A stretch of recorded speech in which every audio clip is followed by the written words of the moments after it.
y ciertamente nos habló acerca de la fe, así que interrumpimos la serie de temas. Hoy vamos a continuarla. Próximo domingo vamos a continuarla y hoy vamos a ver un tema que está en 1 Corintios capítulo 10, del versículo 1 en adelante. ¿Cuántos trajeron Biblia? Ok, para aquellos que vinieron por primera vez o no trajeron Biblia, va a aparecer en la pantalla la letra para ustedes y así tengan la oportunidad de seguirnos en la lectura. 1 Corintios capítulo 10, del versículo 1 en adelante. Amén.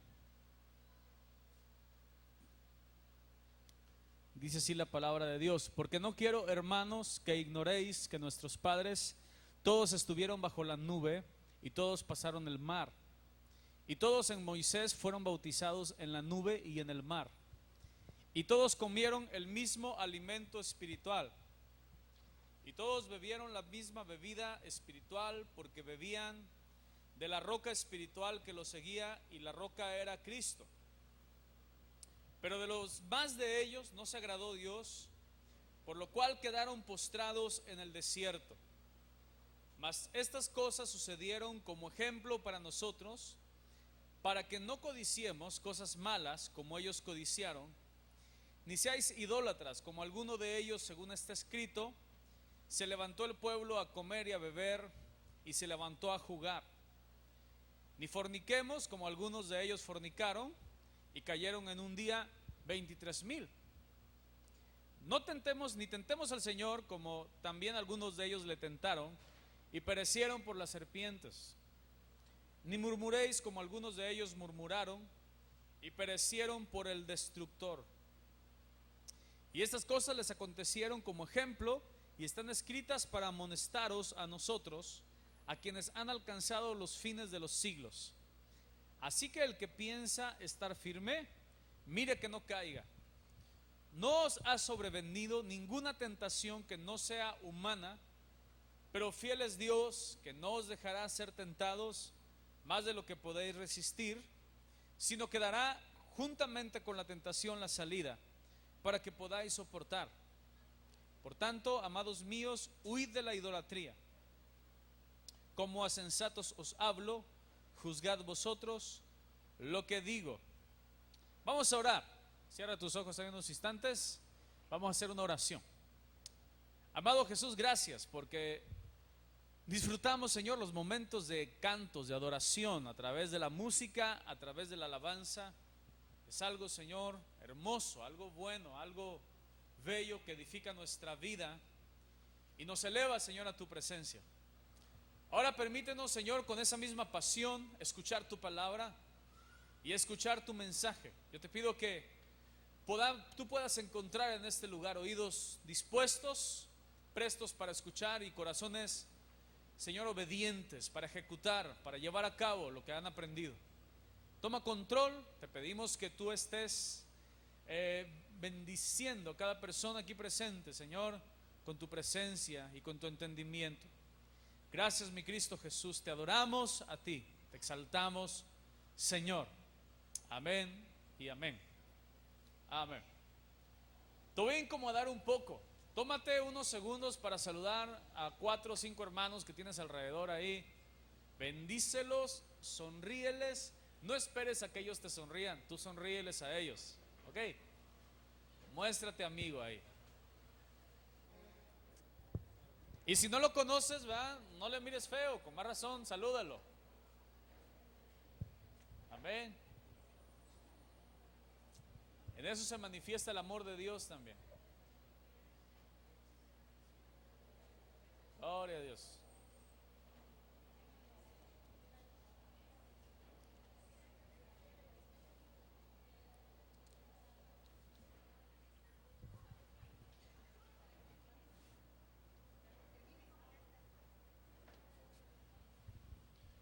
Ok. Primero los Corintios 9:10. Corinto, estamos hablando que es una provincia de Asia Menor, pero entra dentro de la influencia del helenismo, del paganismo griego. Sabemos que Pablo fue llamado a hablar con los gentiles, fue llamado apóstol de los gentiles. Hay un episodio donde dice la palabra de Dios que Pablo, dando testimonio de su llamado, él decía que sube a Jerusalén, y cuando sube a Jerusalén, el apóstol Pedro le da la mano derecha, le da la diestra, lo saluda y le comisionan el evangelio a la incircuncisión, o sea, aquellos que no eran judíos. Entonces Pablo va y llega a lugares donde, como nuestro México, está inundado de imágenes, está inundado de gente que adorando a Dios o queriendo adorar a Dios, pero termina adorando de manera equivocada. Si yo preguntara aquí o yo preguntara abajo a la gente de allí, ¿cuántos aman a Dios? ¿Qué me dirían? Yo amo a Dios. Solamente que fuera un satanista o algo así, me diría, yo no amo a Dios. La gran mayoría, todos dirían, yo amo a Dios. Entonces el problema no es de que si tú quieres o no amar a Dios, el problema está en que si estás amando a Dios de la manera adecuada, si estás amando a Dios y adorándole de la manera correcta. La adoración tiene que ver con el valor supremo en el corazón de una persona. Cuando alguien ama supremamente, eso se llama adoración. Cuando alguien dice yo adoro a mi novio, una novia alucinada dice yo adoro a mi novio, quiere decir que le importa más lo que el novio, que Dios, que sus padres, que el ministerio, tal vez si tiene ministerio, el que la escuela, y está dispuesto a hacer todo y dejar todo por causa de ¿quién? Del novio, ¿verdad? Eso es adoración. Y entonces la idolatría tiene que ver directamente con qué está en mi corazón antes que Dios. Eso es idolatría. Toda cosa que esté en tu corazón antes que Dios es idolatría. Es una definición básica. También idolatría se refiere a cualquier cosa que sustituye la única adoración verdadera.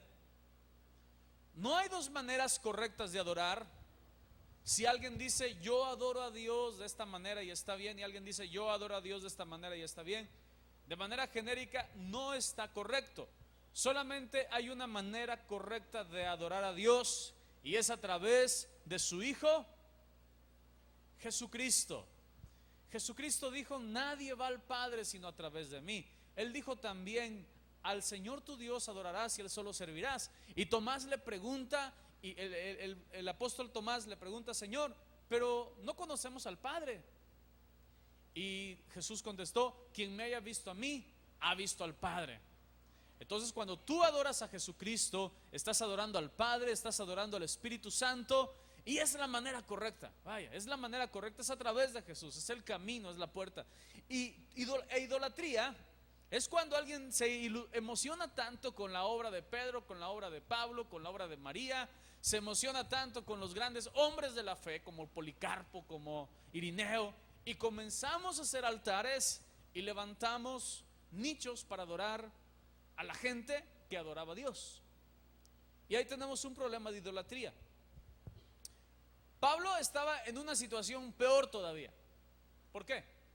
Cuando Pablo va a Corinto, el fanatismo griego religioso tenía dioses para todo: dioses para los árboles, dioses para el trabajo, dioses para los plateros, dioses para los carpinteros, dioses de los electricistas, dioses de los funcionarios.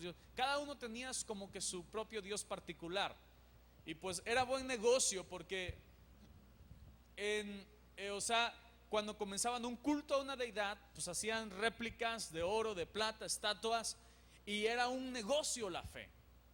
Pero no era una fe verdadera. Una vez más reafirmo, era una fe falsa, no dirigida en Jesucristo. Cualquier parecido a la situación actual realmente no es coincidencia, sino es una realidad. Esto sigue actualmente así, y todo lo que no sea dedicado a Jesucristo es idolatría. Y Pablo comienza diciéndoles, porque ellos estaban en una situación muy fuerte, rodeados de tanta gente, y le dice: por favor, mis hermanos, no quiero que ignoren que nuestros padres estuvieron bajo la nube y todos pasaron al mar. Pablo comienza a los corintios a apelar y comienza a hablarles de la historia de los israelitas. Ahora, aquí pasaba algo. los judíos se dispersaron por todo el imperio romano y donde ellos iban, levantaban sinagogas. ¿Qué era una sinagoga? Era un lugar donde cada sábado se leía la escritura, se leía la Biblia, o sea, el Antiguo Testamento. Y entonces Pablo, hablándole a los hermanos de Corinto, les decía: hermanos, sus padres, los judíos, estuvieron bajo la nube y todos pasaron el mar. ¿A qué evento se refería Pablo? Bueno, seguramente, yo no sé de aquí cuántos han visto la película Los 10 Mandamientos. Varios, ¿verdad? Cada año la pasan luego así, ¿no? Y Moisés y todo, se parte el mar rojo, el mar.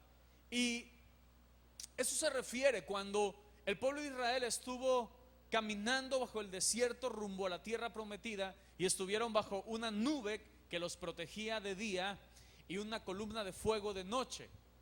Y todos cruzaron el mar. Ciertamente, si yo trasladara esa historia al pueblo mexicano, pudiéramos decir que todos los mexicanos pasaron un proceso en el cual primero éramos una nación 100% indígena, aztecas, toltecas, mayas, todo eso, éramos varias etnias indígenas. Después de eso llegan los españoles, se hace el mestizaje. Ya después de eso se suman criollos o se suman esclavos africanos que traen a México. Y entonces, bueno, tú ves áreas en las cuales hay colonias que vienen de españoles, güeros, de ojos claros y todo el rollo, y barbones, y vas a lugares donde más bien son 100% indígenas, son poblaciones indígenas, y está bien. Y de repente pues vamos a Copala, ¿verdad? Vamos a lugares así y vemos gente pues, pero mulata, prieta, azulada, ¿verdad? Porque pues bueno, son las razas que hubo en México. Pero había algo que antes de que llegaran los españoles caracterizaba a la población indígena. ¿Cuál era? La idolatría. La idolatría. Nadie les enseñó a adorar a Quetzalcóatl. Nadie les enseñó a adorar a la diosa esta, ¿cómo se llama? Y se me fue el nombre. Bueno, a Huitzilopochtli, pero la Tonantzli. Y usted, nadie le enseñó a adorar eso, pero ellos, dentro de sí, en todo el ser humano, hay un deseo de adorar. Hay un reconocimiento que hay algo más grande de ellos, que está mirándolo, está observándolo, sabe su vida y entonces le rinde culto. Entonces los aztecas adoraban a Dios, pero también adoraban a sus dioses, pero también de manera idolátrica. La situación no cambió. Llegaron los españoles y de una manera estratégica quitaron los altares de los dioses indígenas y pusieron los dioses europeos. Al fin y al cabo sí hubo trajeron la historia de Jesús, sí la trajeron, pero hubo ciertos elementos corrompidos, un sacerdocio corrompido. Pablo estaba hablando a la gente creyente, gente cristiana, gente que conocía la palabra, como yo le estoy hablando a gente que conoce la palabra en esta hora. Y alguno que venga por primera vez, bueno, estamos hablando de la escritura. Pablo estaba hablando con gente que sabía las historias del pueblo de Israel y les dijo 4 advertencias. Digan conmigo 4 advertencias. Amonestaciones para los hijos de Dios. La primera de esas advertencias es: no seas idólatra. En el versículo número 7 dice: como alguno de ellos, según está escrito, se sentó el pueblo a comer y a beber y se levantó ¿a qué? A jugar. Vámonos ahí. Estamos en el versículo número 7 de 1 Corintios 10, pero esta historia está en Éxodo capítulo 32, versículo 6. Vamos a ver cómo ejercitaron ellos la idolatría. Éxodo 32, versículo 6.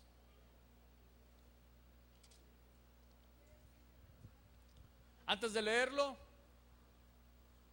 bueno, búscalo un poquito más, pero resulta que el pueblo de Israel, entonces Dios le da las tablas de piedra a Moisés, escritas con el dedo de Dios, los 10 mandamientos en tabla. Después de eso, entonces ellos, Moisés no bajaba del monte, estaba metido allá con Dios en el monte Sinaí, el pueblo se desesperó. Dice, bueno, Moisés no llega. Pasaron 40 días, Moisés no llegaba. Y hablaron con Aarón y le dijeron, Aarón, este Moisés que nos sacó de Egipto de parte de Dios, no sabemos qué pasó con él. ¿Pudieras, por favor, para que no se desespere el pueblo, hacernos un becerro de oro? ¿Pudieras, por favor, hacer una imagen? Vamos a traerte los aretes, vamos a traerte las estatuitas, vamos a traerte los collares, las pulseras, todo te lo vamos a traer, y tú lo vas a fundir y vas a hacernos un becerro, porque a Moisés no vemos. Aquí yo puedo encontrar un principio espiritual en esa historia. Ahorita vamos a leer el 6, no lo pierdas. Pero cuando la gente siente que no está una respuesta de parte de Dios, no ven a Dios, no tocan a Dios, aparentemente sienten que Dios se olvidó del asunto, entonces comienzan a renegar en su corazón y a pensar en otros dioses. Ok, un ejemplo práctico de eso. ¿Cuántas veces una persona que sabe que la brujería es algo que a Dios no le agrada, pero ha ido a ver al brujo nada más porque se desesperó y quiere una respuesta a su situación rápido? Lo hace. ¿Cuántos creyentes, asimismo, que incluso vienen a la iglesia, o tal vez se están congregando y ahí están viniendo, y de repente, pues bueno, te deja el novio, entonces va ahí alguien, una amiga, y te dice, bueno, pon una veladora y pones a San Antonio de cabeza, y entonces es efectivísimo, es milagroso, te dice. Entonces, por la desesperación de querer tener, porque no ves una respuesta como tú quieres, entonces comienzas a practicar cosas que no le agradan a Dios. Eso pasó con el pueblo. Dios había hecho milagros, o sea, no era el problema los milagros. Dios había hecho milagros con ellos hace pocos días, pero no vieron a Moisés, no vieron al que les hablaba de parte de Dios, y se desesperaron y comenzaron a pedir a Aarón que les hiciera un ídolo. Aarón, para no ofenderlos, para no desagradarlos, para conservar la calma de más de 1 millón de personas, bueno, dice la palabra de Dios que les hizo el becerro. Y ahora sí, el versículo 6, sígueme ahí con tu vista. Dice, y al día siguiente madrugaron y ofrecieron holocaustos y presentaron ofrendas de paz, y se sentó el pueblo ¿a qué? A comer y a beber, y se levantó a regocijarse. Y fue algo bien terrible, porque el pueblo se desenfrenó. El pueblo de Dios, el pueblo escogido, no eran personas cualquiera, eran el pueblo de Dios. Y por causa de que Dios ya no estaba en primer lugar en sus corazones, ¿qué pasó con ellos? Dice ahí, se desenfrenaron, comenzaron a beber y se levantaron a regocijarse, y más adelante se desenfrenaron, dice la palabra de Dios en Corintios. Entonces, cuando yo me digo cristiano, o cuando yo estoy escuchando la palabra de Dios, continuamente tengo que estar revisando las motivaciones de mi corazón, para que ninguna cosa ocupe el lugar que le corresponde a Dios. ¿Cuántos dicen amén? Ninguna cosa, ni trabajo, ni casa, ni padre, ni madre, ni hermanos, ni relaciones, ninguna cosa tiene que ocupar el lugar que le pertenece a nuestro Señor. Porque dice la palabra de Dios en Éxodo capítulo 20 que Él es un Dios celoso. Y una persona que cela es una persona que se puede poner agresiva. ¿Cuántos han visto eso? Una persona celosa, ¿verdad? Entonces, ¿dónde fuiste? ¿Con quién anduviste? Y mira cómo, y ahí te andan revisando, ¿no? A los varones para ver si trae la camisa con viledo o huele a perfume de mujer, y comienzan a esculcarle las bolsas, y por ahí tiene algún teléfono mal puesto o alguna tarjetita, ¿verdad? Y comienza una escena de celos y un pleito ahí. Y yo no sé cuántos quieren pleito con Dios, o quieren que Dios se ponga celoso de ustedes. Ahora, esto pudiera parecer algo difícil de asimilar. ¿Cómo el Dios todopoderoso, creador del universo, sustentador de todas las cosas, puede ser celoso de mí? Y sí lo es, porque Dios quiere un pueblo para sí. Dios quiere que ninguna otra cosa ocupe el lugar que le corresponde a Dios en tu vida. Ahora, hay una razón muy práctica para esto y quiero decirlo con esto. Porque si tú tienes una relación que ocupa el primer lugar a Dios, en el momento en que esa relación o en que esa amistad te falla, entonces tu mundo, ¿qué pasa con tu mundo? Se derrumba, tu vida se derrumba. Pero cuando tienes a Dios en primer lugar y no tienes idolatría en tu corazón, entonces dice ahí la palabra de Dios, aunque la tierra ¿qué? Tiemble, aunque las vides ya no haya uvas, aunque los olivos estén secos, decía ahí la palabra de Dios, aunque no haya ganados, con todo yo me alegraré y me gozaré en Jehová. Si yo lo quisiera poner en otro contexto de otro mensaje, pudiéramos decir principios para la felicidad. Primero pon a Dios en el primer lugar, porque Él nunca te va a traicionar, Él nunca te va a fallar, Él es fiel.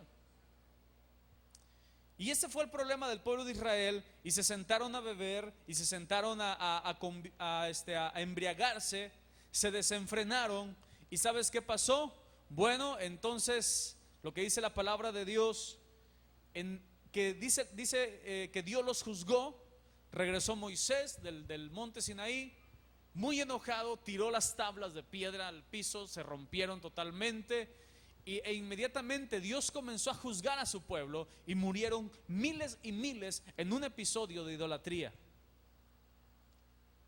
Segunda cosa, versículo 8: ni forniquemos, como algunos de ellos fornicaron y cayeron en un día. ¿Cuántos? 23,000, mucho pueblo, ¿eh? Abre tu Biblia en Números capítulo 25 versículo 1. ¿Cuántos aman a Dios? No seamos ¿qué? Idólatras, ¿verdad? Éxodo, Levítico, Números.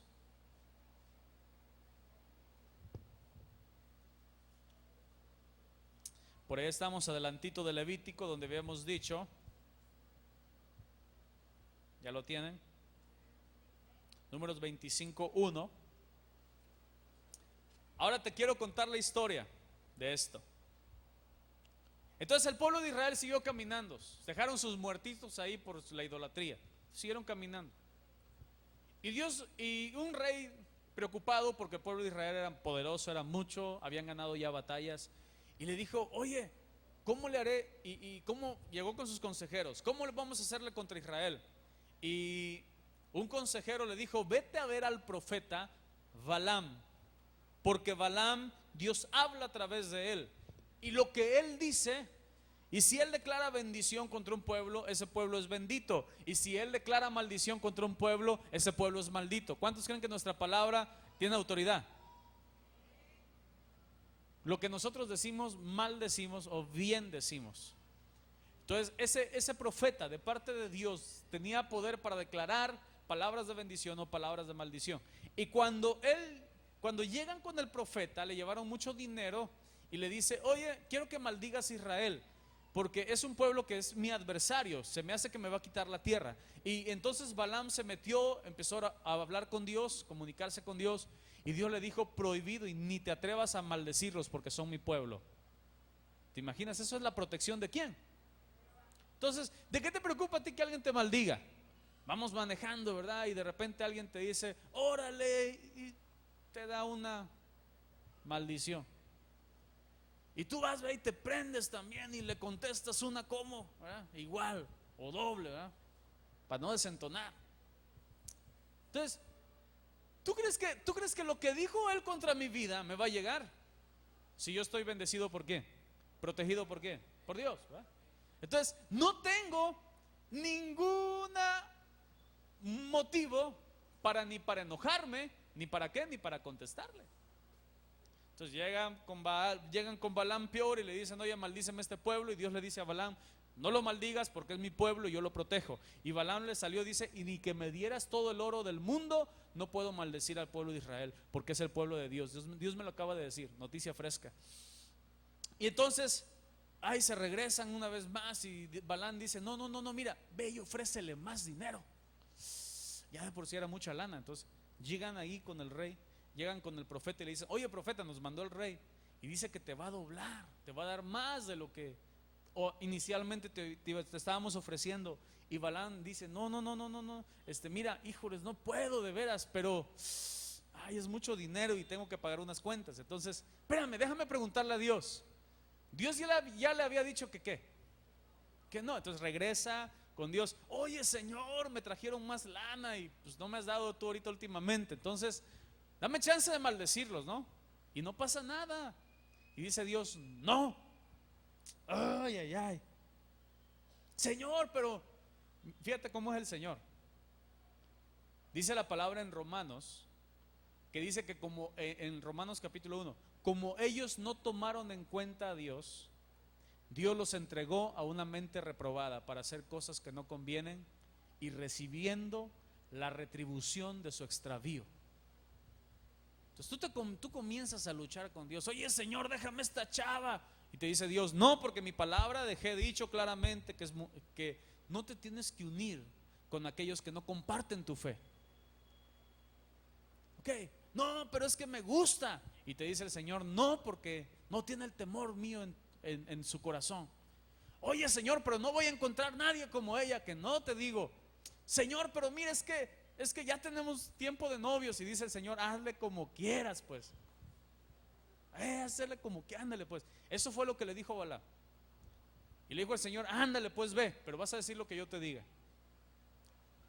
Y entonces cuando comienza a agarrar la burra Balaam, y seguramente has oído la historia de la burra de Balaam. Entonces cuando la burra estaba en el camino ya a maldecir a Israel, entonces la burra comienza a golpearse contra la pared. Y Balaam, preocupado: ¿por qué esta burra se está moviendo hacia la pared y me está golpeando? Y la burra habló y habla y le dice: oye Balaam, ¿por qué me golpeas? Y le dice: bueno, que no tantos años te he servido, ¿y cuándo he hecho eso? Dime. No, pues no, nunca. O sea, Balaam hablando con la burra. O sea, ¿cómo estaba ese hombre de mente en el dinero, en el oro que le iban a dar, que se puso a hablar con la burra, ¿no? Yo me hubiera espantado si un burro me habla. Entonces, bueno, y en ese momento Dios le abre la visión espiritual a Balaam. Está tremenda esa historia. Entonces comienza a ver que hay un ángel con una espada, pero del tamaño así grandota, dispuesto a matarlo en el camino por andar en su rebeldía. Y entonces cuando sucede todo eso, Balaam se espanta y como que se detiene, ¿no? Y entonces entiende que no siempre, si es un siervo de Dios, si es un hijo de Dios, tú no vas a hacer lo que se te dé la regalada gana. Vamos a hacer lo que Dios lo que Dios quiera. Y de repente Dios te puede dejar que andes en tu mundo, y puede dejar que andes en tu rebeldía, y puede dejar que andes en tu vida, pero las consecuencias no se van a hacer esperar, porque Dios al que ama disciplina. Eso dice Hebreos 10. Y entonces cuando Balaam llega ahí en ese lugar, comienza a bendecir al pueblo de Dios, comienza a bendecir al pueblo. El rey enojado le dice: Balaam, estás loco, yo te pagué un dineral para que los maldigas y dices que no puedo maldecirlos. Dice: vete a otro lado, vete a otra montaña, a lo mejor de ahí los puedes maldecir. Abrieron holocaustos, sacrificios, y Balaam abrió su boca y otra vez comenzó a bendecir a Israel. El rey Balac se enojó y le dijo: vete antes que te mate. El profeta se fue sin lana, eso sí, se fue sin dinero.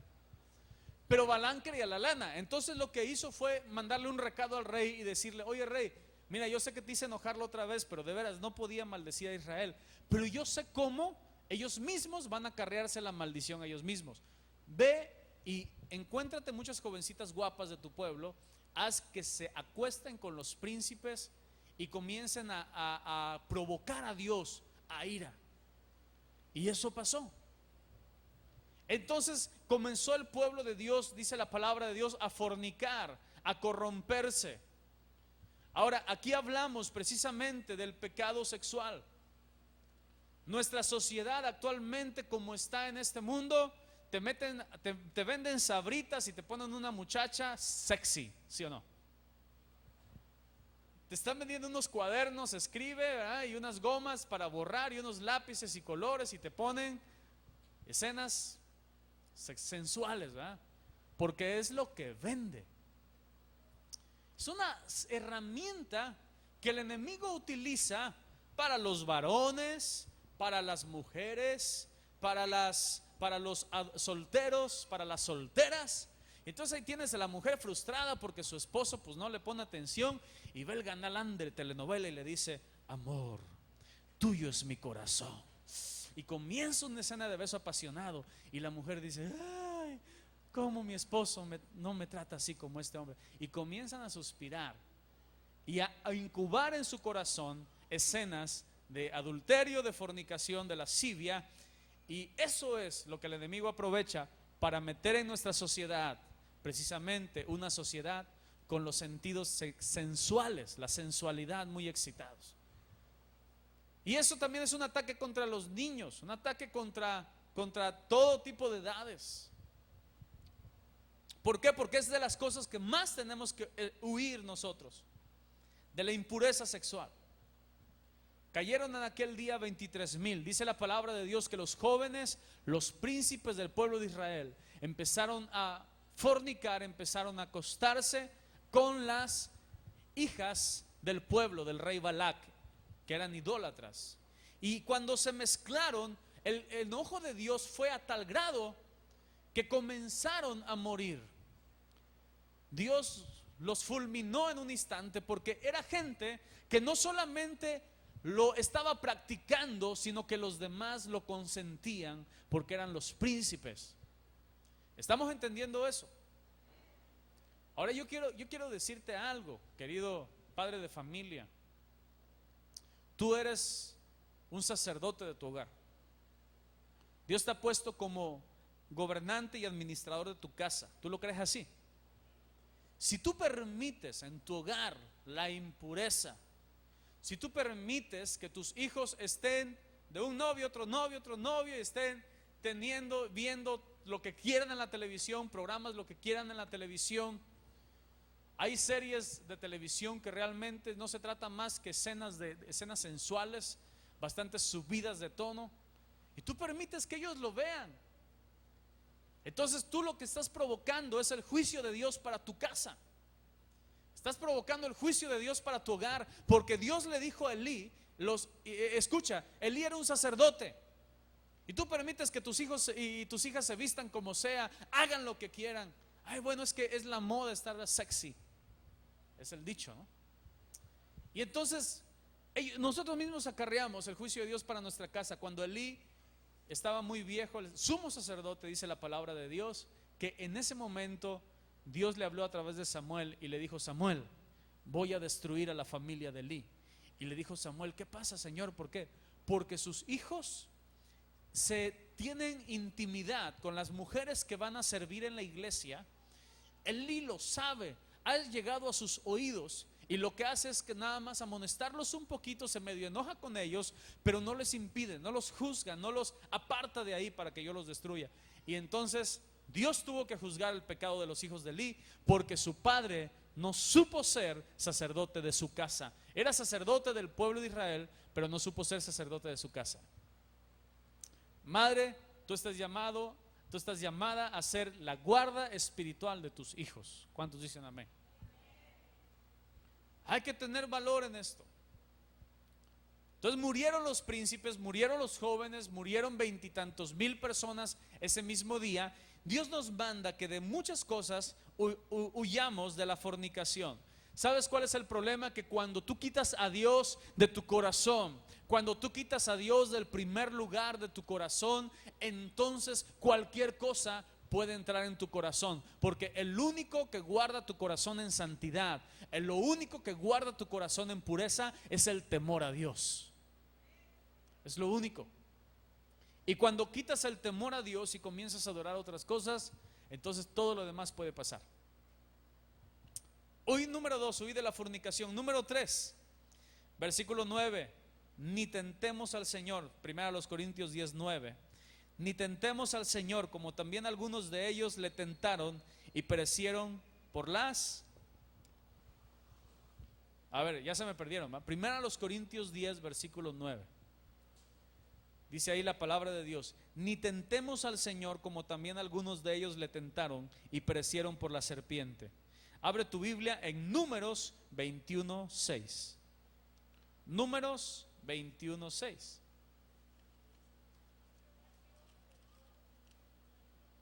¿Ya lo tienes?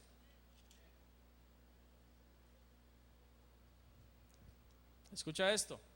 Vamos a leer desde el 4 para que leas la historia. Dice así el Números 21:4. Dice: después partieron del monte de Hor, camino del Mar Rojo, para rodear la tierra de Edom, y se desanimó el pueblo por el camino. ¿Qué hizo el pueblo?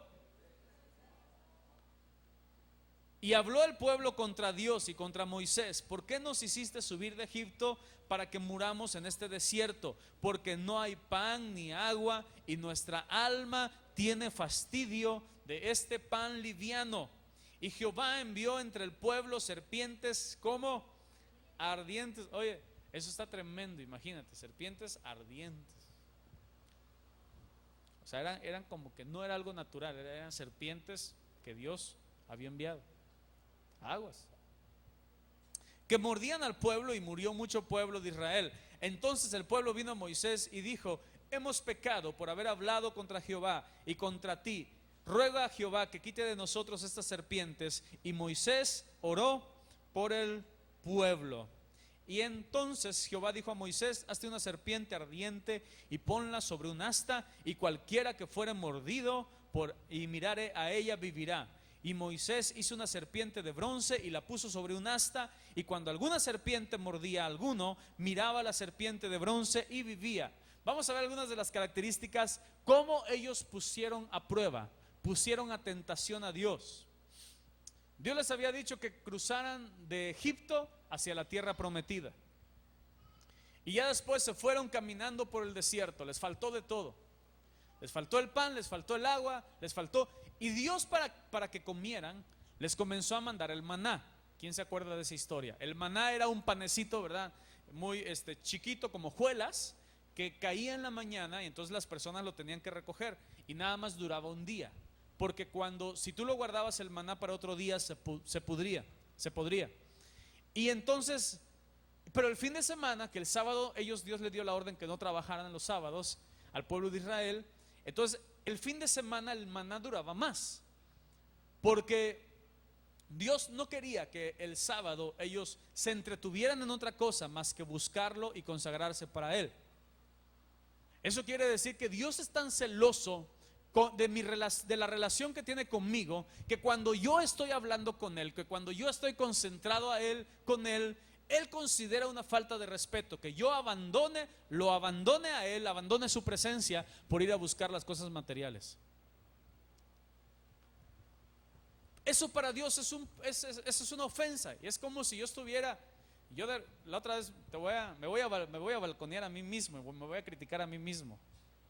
La otra vez me fui con mi esposa, fuimos a desayunar a Sanborns. Estaba yo con ella y habíamos dicho que íbamos a cotorrear bonito. De repente nos salimos de novios, ¿eh? Entonces estábamos ahí platicando y cometí la torpeza de dejar el celular prendido. Me llamaron como 10 veces, mi hermano. Y rin, alguien dice por ahí, es una esclavitud el celular, ¿no? Rin, y oiga, pastor, esto, y esto. Y dice: sí, Dora, ¿en qué íbamos, nena? No, pues sí, esto. Y rin, y otra vez a contestar. Híjoles, ya después estaba arrepentido y le dije: corazón, ¿sabes qué? La otra que venga, te prometo que apago el celular. Y no sé, como que de repente nos gana la situación de que estamos con otra persona y no le ponemos atención por estar pensando en otras cosas. Quiera Dios que cuando tú vengas a buscar a Dios los días domingos, tú estés concentrado ¿en quién? En Dios. Estés concentrado en Él, en adorarle a Él, en buscarle a Él, en escuchar su palabra, en aprender todo lo que Él nos dice a través de la persona que está ministrando aquí adelante, independientemente de quién sea, ¿verdad? Porque luego decimos: sí, pues hoy no estuvo el que me gusta que predica, y entonces ya no le ponemos atención. Estoy pensando en los frijoles que dejé en la casa. Porque somos futboleros, ¿verdad? El Pumas, no sé qué, perdió Pumas, lástima. Bueno, entonces estamos ahí como que un poquito con el corazón divididos. Ese fue el problema del pueblo. Y cuando llegó en ese estado de división del corazón y no se concentraba en la presencia de Dios por buscar ciertas otras cosas, le entró el desánimo. Y comenzaron a desanimarse y comenzaron a ver el desierto interminable y comenzaron a ver arena y arena y arena. Y la mamá le decía al niño: hoy vamos a comer maná el primer día, ¿no? Y 4 meses después el niño le preguntaba a la mamá: mamá, ¿qué vamos a desayunar? Dice la mamá: maná. Y otra vez, y otros meses más, y otra vez maná. Y estaban como que ya lo mismo, ¿no? Estaban cansados, desanimados. ¿Cuántos saben que una de las herramientas principales que Satanás ocupa contra tu vida es el desánimo en medio de las pruebas? El pastor Roberto en la mañana ministraba y él decía: Dios no te tienta, porque Él no tienta a nadie ni puede ser tentado por nadie. Pero Dios sí te prueba. ¿Cuántos dicen amén a eso? Dios sí te prueba.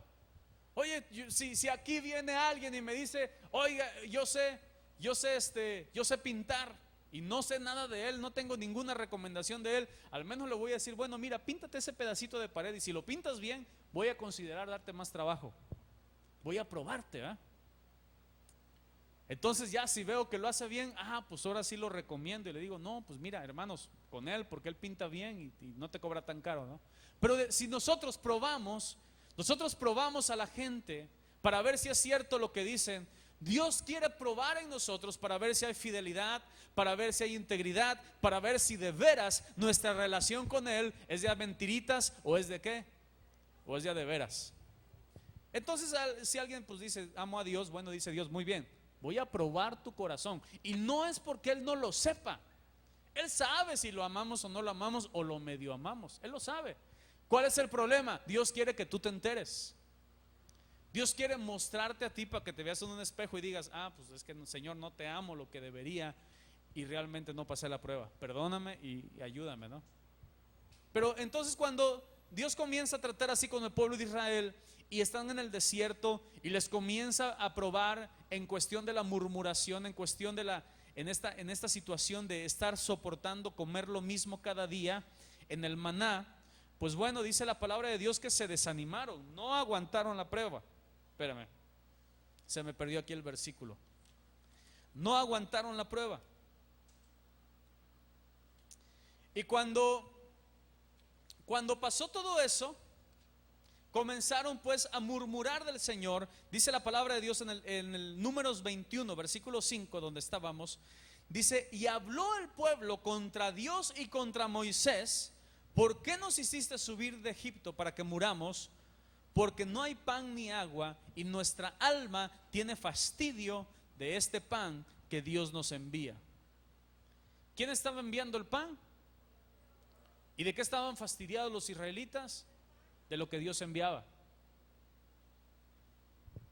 Yo no sé en qué situación te encuentres. Tal vez te encuentres en medio de una prueba, en medio de un problema, o en medio de una necesidad, o en medio de una circunstancia en el cual has tenido fastidio. Es una prueba nada más.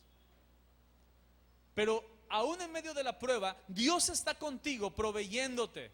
Dios está contigo sustentándote. Y Dios está contigo probando tu fidelidad para ver si realmente tu corazón está puesto con Él. Entonces, cuando los israelitas no pasaron esto, comenzaron a murmurar, a hablar contra de Dios. Señor, ¿por qué me tienes así? Mira que yo tendría que estar, tener esto, tener aquello. ¿Por qué si yo tengo que estar con mi familia? Ahora pues ya mis hijos se han ido de la casa, andan por su lado, y yo que soy cristiano y que te amo y no te conocen y andan inconversos, y mira nada más que yo oré a ti y mira no me has respondido, y comenzamos a incomodarnos por Dios. Y no solamente con Dios, sino también contra quién. Versículo 5, ¿contra quién? Contra Moisés. O sea, de alguna manera, escucha esto, pon atención. Cuando nuestro corazón está inconforme con Dios, nos empezamos a inconformar ¿con quiénes? Con todos los demás. Bueno, ahí hablábamos del líder de la iglesia, del pastor del rebaño, en este caso visible, que era Moisés. Pero un alma inconforme con Dios es un alma que no está en paz consigo mismo, no está en paz con los demás. Está peleado con su familia, está en problemas con todos. Todo no le sacia, se siente inconforme, se siente inquieto, porque la verdadera paz y el verdadero gozo se encuentran en tener paz ¿con quién?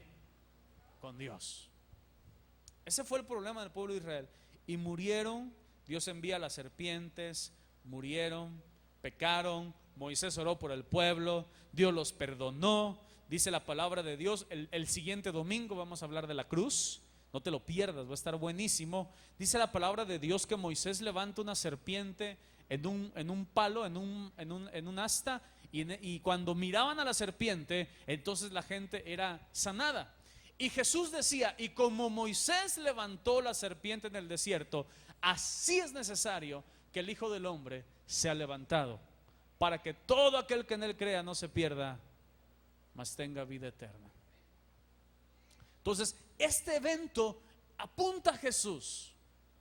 Cuando tú miras a Jesús, cuando tú miras lo que Dios hizo por ti, entonces dices, ok, Señor, tal vez estoy incómodo por el momento, tal vez la situación es algo complicada, pero Señor, tú estás conmigo, tú me sigues proveyendo, tu mano no se ha apartado de mí, sigue apareciendo tu nube sobre mí. Entonces yo sigo adelante. ¿Cuántos dicen amén?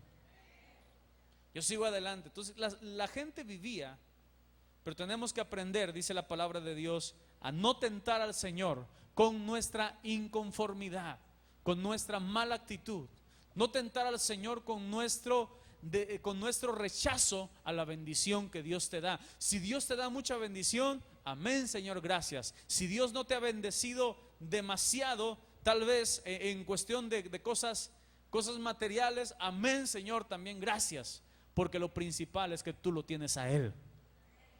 Esa es la mayor bendición, conocerlo y que Él te conozca. Es el mayor regalo que Dios tiene para nosotros.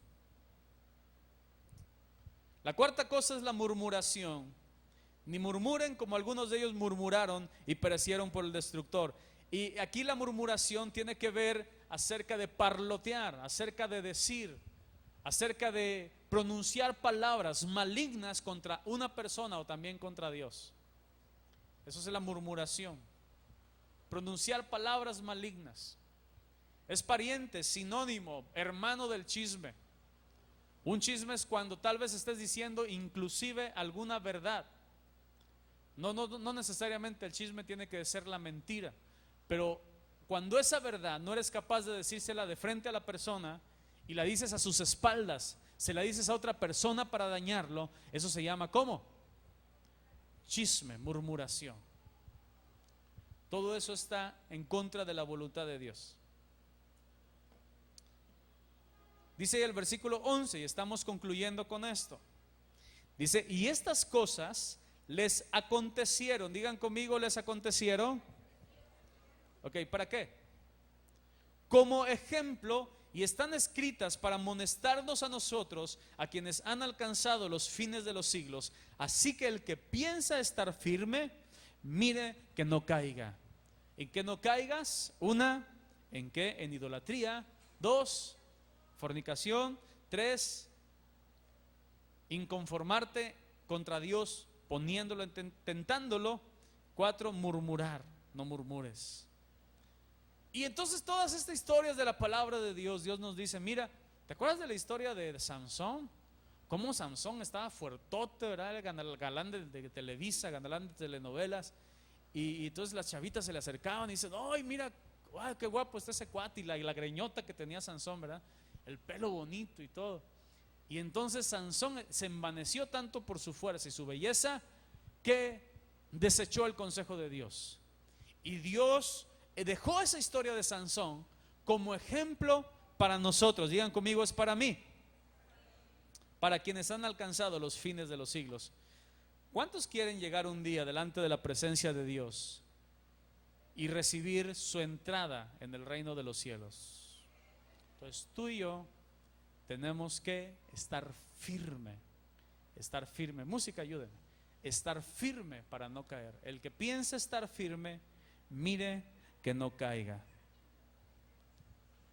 Pero te tengo una buena noticia. La palabra de Dios dice que ninguna de las tentaciones, ninguna de las cosas que Satanás mande a tu corazón para que caigas en cualquiera de estas 4 cosas, ninguna de estas tentaciones, dice el versículo número 13, va a ser más allá de lo que tú puedas soportar.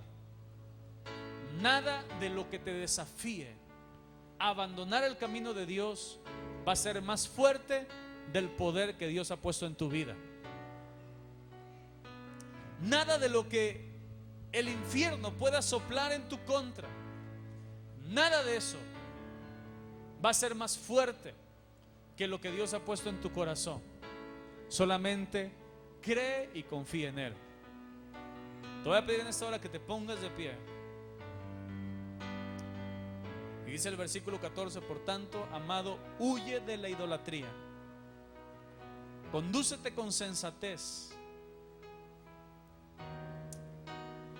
Levanta tus manos al cielo ahí donde estás. Levanta tus manos.